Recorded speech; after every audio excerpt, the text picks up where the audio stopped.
Hey, what's up, dudes? My name is Peroz. Welcome back to more tutorials, but this time not cinematics. It's in After Effects. Finally, this will be what we call like episode number 2. So in the first one, I covered mostly basic After Effects things like small hotkeys and all that kind of stuff, sync, sound effects, and I think that was pretty much it. So now we're on to like effects, but I think I might break this up a little bit. We'll find out because some effects do take longer than others, and there's some like custom effects which I'll do like completely different videos for. Plan on going kind of hard for the tutorials this year, at least for the first half of the year. We'll see how it goes. See if you guys like this shit or not. All right, so when I finished the first episode, I had let me change this up here. Okay, I had finished the sync, but I hadn't put cinematics in yet, and I recently made some cinematics here, and I'll actually just show you guys what this looks like, what we have. Here we go. Should I run away and change my name, or should I stay and fight through the night and never close my eyes? Should I? So I didn't really want to show like the cinematics because it's kind of the same as sync. You want to go fast in, slow, fast out for the most part, right? So you can see it goes fast, slow, fast, slow, fast. Same with this one, fast, slow, fast out, so it gives like a bit more impact. But that's generally how you do the cinematics. It's the same as syncing. So for this like episode, I'm going to be trying to focus on pan and crop and shake. So I usually we'll highlight all of this. You just click the top one, hold shift, click the bottom one, and it'll highlight everything, and I'll right click and I will pre-compose all of this into one layer, and I'll just call it like sync, and there we go. And because this is like a small project, I'm just gonna like trim up the edges here. You don't really need to. If you're doing like the whole edit, it should just go from one end to the other. Yeah, so now it's all in one little layer there. It looks all good. It's all the same, don't worry. It's just all inside here. So if you double click on this, you can jump inside, and there's all your stuff inside there. It's actually pretty sweet. So don't be scared of pre-composing. It's a great tool. So like I always say, I do stuff differently. Someone else does stuff another way. There's not really a wrong answer. When it comes to editing, especially with like effects, just explore, just drag and drop shit, see what happens. Like, you know, make something like this where you sync up 2 clips and just start spamming effects and, you know, see what works, see what you can make. And I really like doing that. I find that like quite fun personally. But yeah, so I do stuff differently. People do stuff other way. This is how I do it. So you want to go new adjustment layer, and we'll be doing the shake first. So I'll call this shake. And for me personally, when it comes to like coloring your layers, my shake is always a dark green. And I can find it easy, just like that, you know. So we'll type up shake and our preset up here, and I can make my face disappear for a little bit. Look at that right there. The shake right here, effects and presets, shake. Yeah, I will come back now. There we go. We'll drag a shake on. And the default properties of shake is just fucking dog shit, man. I'm not going to lie. So you can go out and grab some presets if you wanted to, if you don't want to get all fancy with it. But this is what I do. I usually drag it on, and I'll make the frequency like 2, 3, or 4, somewhere in that area, depending on the kind of edit. You know, this is like quite a soft metalcore kind of edit, so I'd imagine like a shake that goes up and down on the y-axis would be pretty nice. But I might try to go for like a nice like left and right shake, or like a really like generic shake. So I'll take it to this red marker here, reshoots, and we'll play with the X and Y and the tilt. So I don't want too much X shake, which is like left and right, and Y shake obviously up and down, and Z shake is like in and out, of course. I don't usually mess with the Z shake, but the tilt shake I find quite important because it like rotates on the Z axis like this. So I mostly mess with the tilt shake. You can like turn down this stuff a little bit. So let me explain a couple things here. So the amplitude is how much it shakes, and the frequency is how often it shakes. I'm pretty sure I'm right about that. And then you have X rand amp, which is how much it shakes. like left and right on the x-axis, and the frequency is how often. I usually only play with the X rand amp, but like I said, literally just come in here and just fuck some shit up, just fuck some numbers up, see what happens. You know, it doesn't hurt. So I'm gonna turn this down to 10 because I don't want it going left and right too much, but I do want it to tilt like quite a bit. So the amp here is this. We want a frequency to go up so it does it more often. See how far it's tilting though? If I turn this down to 3, maybe I can zoom in when I'm doing this. I'll like try to zoom in on like the shit that I'm actually doing if you can't see it. So we want this to tilt like more, so we'll go 2, and I'll change this to 3.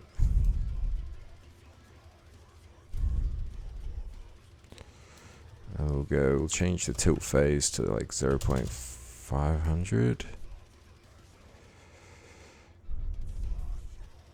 I kind of like, you see how it like bounces up and down a little bit there? I do kind of like that personally. So I'm going to change like a couple of these.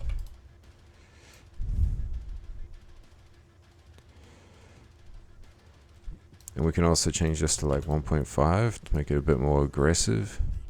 Okay, so now let's say we like these settings. I don't know if I like them yet because we haven't previewed shit. I'm going to go back like 2 frames here. And this is going to be a big theme, going back 2 frames. And I'll keyframe the amplitude. Usually I'll keyframe the frequency as well, but that's for like very special occasions.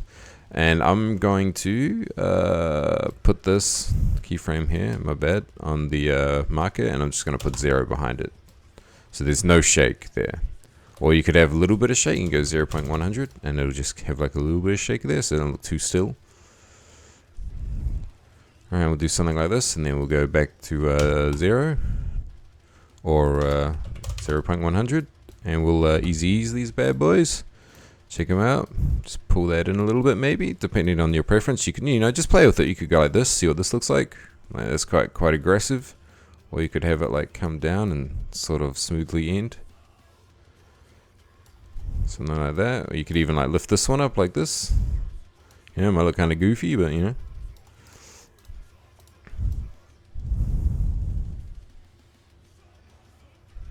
So I might actually change this keyframe to 2 on the amplitude. Okay, it's looking interesting, Tilt wave amp.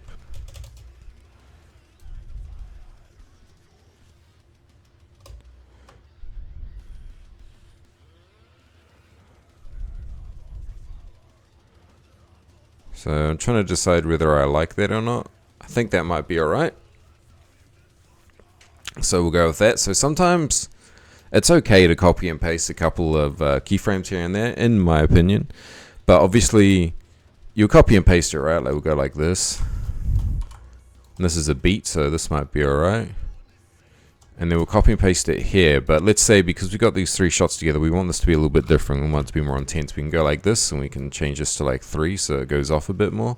But look how much that tilts. So I still do want to change this. I think it's the tilt phase. Yeah. So it's a little bit too much on 3. So what I also can do is I can keyframe the seed.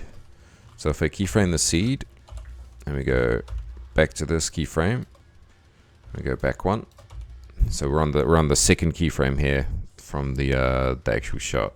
You can see here it says 100. So if I change the seed to like 1, the shake will completely change. Maybe not like completely, but it'll change quite a bit. So this is like tilting like way too much, so we might need to change that a little bit. So that's a lot better. And then we can like copy and paste again if you're liking how this goes. And then if we want that to change again, we can go back 2 frames, back 3, and then make a keyframe, and then change the seed to just whatever number, and the shakes will be like slightly different. Alright. So from the red marker here that we've made, 1, 2, 3, keyframe the seed 1 forward. Change that to like whatever number. And I actually kind of like the way that's shaked there. And I'm just going to add a shake to when we enter the cinematic, and one on the next cinematic, and one when we enter the next clip here. So now you can see it's not like shaking quite enough, which is fine. This will do for tutorial purposes. I think this is actually still good. And because we are lazy, we can just copy and paste these on, and maybe we can change the curve on some of them, or maybe it still looks good. Maybe we could pull this keyframe a bit away so it slowly builds up into the shake, and then, which I think looks pretty sweet for the bolt there. So if we even just like delete this keyframe, and it starts to build the shake up. There we go, just like that. Go bang into the cinematic. Bang out of the cinematic. Whoopsie, I just clicked that. We'll close this panel. Close that panel. We ain't using no paintbrush today. Alright. God, sorry, I need a drink. Like my mug. It's fucking Homer going into the bushes. Alright, so now that we got that shake on, we can let's preview this whole thing. Usually when I'm doing like a, you know, like a team touch or something, I'll preview like every clip. But we'll see what the shake looks like, see if we can really notice the difference here.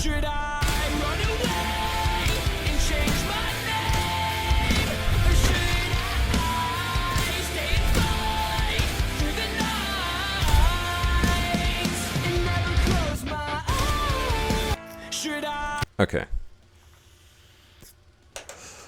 So this shake right here was so nice. Some of the shakes are not as noticeable because they fall off pretty hard, but that's okay as well. We'll say that's all good. I don't mind this personally. Could be a little bit more shaky, but it's fine. So with the amount of time that this is taking me tutorial wise, I might only do pan and crop next, and then we'll cut it, and then we'll go on to the next tutorial. I'm not sure if I explained all the shake stuff well enough. If any other editors want to go into a little bit more detail in the comments, that, you know, that would be appreciated. Trying to help out people here. So with adjustment layers, you could put like heaps of effects on these layers, but some of them do conflict with each other, whether they're above each other or on top, because it's the same way it works in the effect controls as it does down here. Some things above other effects are they don't like each other, you know. So I usually go new adjustment layer. I'll call this one pan and crop, or P//C, and I'll make this one dark green as well. Now the colors are all personal preference. Same way with I do like the markers yellow and red and all that shit. So now we're gonna do some pan and crop across the whole thing. So I usually go transform. There it is right there. Oh, you can't see it, but transform on the side thing over there. Drag that on, and here we go. We've got pan and crop, which is a little bit more basic than shake in my opinion. So we have anchor point, which I don't really fuck with. We got position, scale, and skew, and sometimes I'll use rotation, but everything else is just like eh.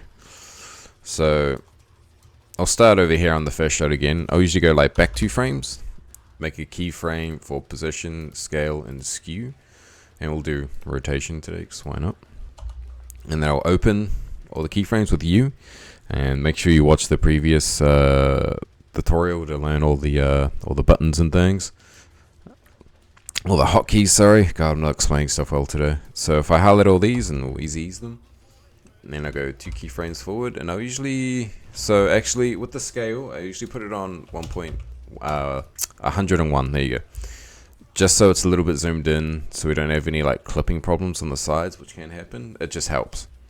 So I'll go to the shot now, which is 2 keyframes in front, and then I'll go 110. Usually you don't want to go like more than this on basic shots, unless you're like zooming in on like a triple lineup or some shit.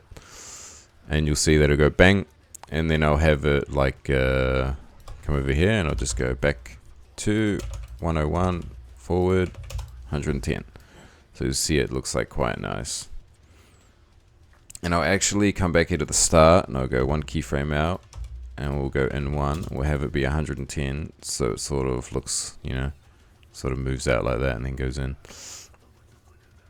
Alright, so this is like a beat kind of thing here. You know, this little marker here is just like a little movement thingy. I'm not yeah, I'm not explaining this well, man. I got like my own language going on today. So now we're on where the beat is here for the movement of the clip, and we'll hold shift and get on the top of that. We'll go back 2 frames and we'll keyframe position. We'll go forward and we'll just like make this like look at the gun like a little bit. And you'll notice we get this black clipping, which can be fixed if you go motion tile and your effect thing, which you can't see some in the way, and you drag this on top of your transform. You go mirror edges and put the output onto like 200, and there we go, fixed it. Perfect. Well, not perfect, it's mirrored, but it looks a whole lot better than black. And then I'll just bring this like maybe down a little bit like this, so it pumps into the gun. Alright, and then we'll have it come to like here, and then we'll just copy this original keyframe here so it goes back to normal. We'll go 101, and then we can just go back to keyframe the scale. There we go. Bang, and then we can just copy and paste these. Rarely we can, yeah. Sometimes you can make your own ones and edit the curve, but that's not what I usually do because PreComp's pretty basic stuff. And I'll usually add some kind of transition in here later. And then the same thing as we did at the start, we'll go forward 1 keyframe, we'll make sure this is zoomed in. We'll go back 101, forward a couple, 110. Bang, and then we'll just do the same thing we did. We can just copy and paste these bad boys. Now if you want to get really unique with it, you don't copy and paste, use different values. But for screen pumps, in my opinion, it's pretty basic stuff. So I'm going to go 115 here, and I will change the position to the same sort of position we had before, where it was really like focused on the gun. And I'm going to have it about here, and then have it go back to 101, and then copy that original position keyframe so it goes back to normal. But what you can do as well, which I might do, we will have it even more exaggerated, have it zoom in over time, and then as he goes in for the shot, we'll have it go back to normal. Go 1, 2. Go 101, 1, 2. And see if that looks like shit or not. No, I think that's gonna look really good. And then we'll have it go back to normal, like around here somewhere. 101. And we'll go back 1 frame from here. 110. Boom. Back to 101. Forward to 110, and boom.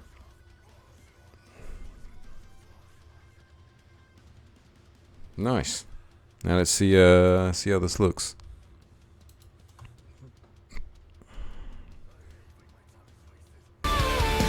Should I run away and change my name, or should I stay and fight through the night?